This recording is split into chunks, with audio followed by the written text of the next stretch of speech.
पुण्यातील लोणावळा येथील भुशी डॅम परिसरामध्ये अतिशय हृदयद्रावक घटना घडली आहे। एकाच कुटुंबातील 9 जण वाहून गेली आहेत। यापैकी 3 जणांचा मृतदेह सापडला आहे, तर उर्वरित अद्यापही बेपत्ता आहेत।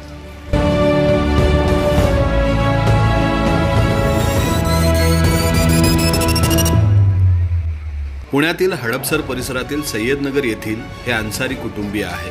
पर्यटनासाठी ते सगळे या नदीत उतरले, पण वरील परिसरामध्ये पावसाचा जोर वाढल्यानं अचानक नदीचं पाणी वाढत गेलं। यामध्ये अन्सारी कुटुंबातील 9 जण अडकली। त्यांना वाचवण्यासाठी आसपासच्या लोकांनी खूप प्रयत्न केले, पण त्यांचे प्रयत्न काही सफल झाले नाही। पाण्याचा जोर वाढतच चालला होता। सगळेच एकमेकांना धरून होते, परंतु त्यांचे प्रयत्न फार काळ सफल होऊ शकले नाहीत। अचानक पाण्याचा जोर आणखी वाढला आणि हे सगळेच वाहून जाऊ लागले।